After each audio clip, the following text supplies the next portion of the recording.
সম্মানিত দর্শক, আসসালামু আলাইকুম। আজ ২৬শে মার্চ। এই দিনটি আমাদের জন্য অত্যন্ত গুরুত্বপূর্ণ। কারণ ১৯৭১ সালের ২৬শে মার্চ বাংলাদেশের স্বাধীনতা যুদ্ধ শুরু হয়। একই বছর ১৬ই ডিসেম্বর বিজয় দিবসের মাধ্যমে পরিসমাপ্তি ঘটে। এই স্মৃতিসৌধ বাংলাদেশের জনসাধারণের বীরত্বপূর্ণ লড়াইয়ের স্মরণে নিবেদিত এই মুক্তিযুদ্ধের শহীদদের প্রতি জাতির শ্রদ্ধার উজ্জ্বল নিদর্শন হিসেবে প্রতিষ্ঠিত হয়।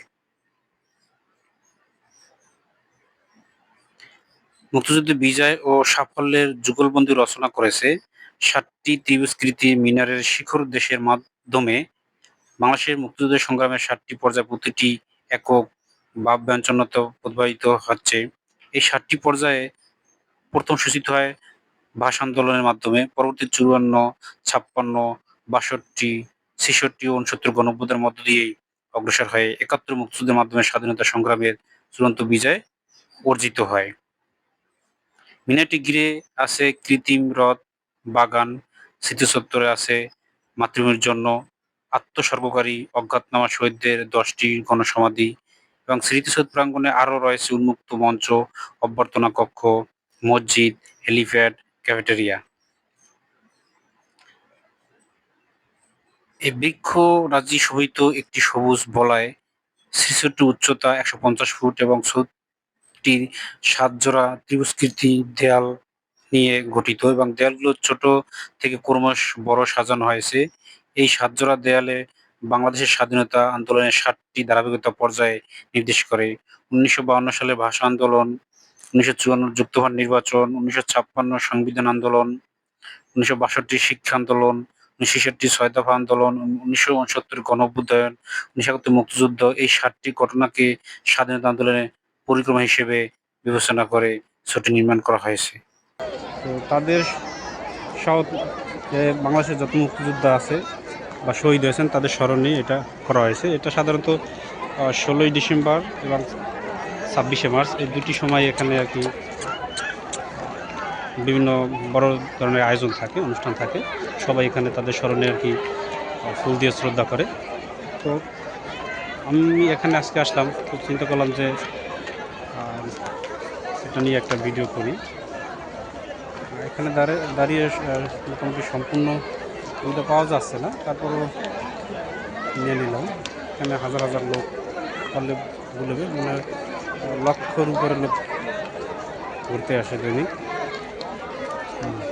আমরা এটা মূল যে টাওয়ারটা আছে এটার একদম পাদদেশে আছি। যদিও এটার এরিয়াটা অনেক বড়, এটা উচ্চতা সম্ভবত ১৫০ ফিট।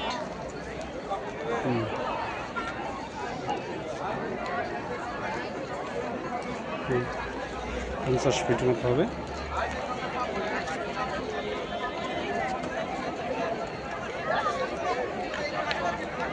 এরিয়াটা কিন্তু বেশ বড়। জাস্ট আমরা মূল অংশটার ভিতরে আছি, কিন্তু আশেপাশে আরও অনেক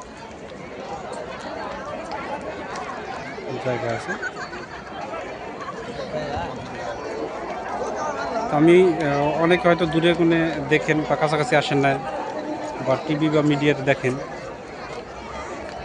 এই যে স্মৃতিসৌধ স্তম্ভটা আছে এটার বা টাওয়ার, এটার ভিতরে যাওয়া যায়। ভিতরে কিন্তু জায়গা একদম খোলা, হাঁটা যায়। আমি একটু আপনাদের এটা দেখানোর চেষ্টা করি।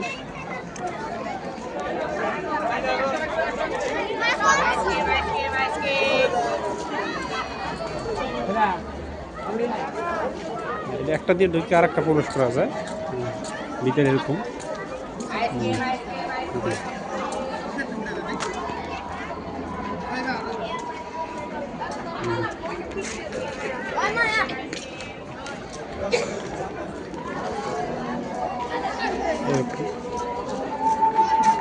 একসাথে ঢুকে সবগুলো আর কি একটা জায়গা করা যায়। ভিতরে একদম একটা দিয়ে একটা প্রবেশ করা যায়, সবগুলো খোলা আছে।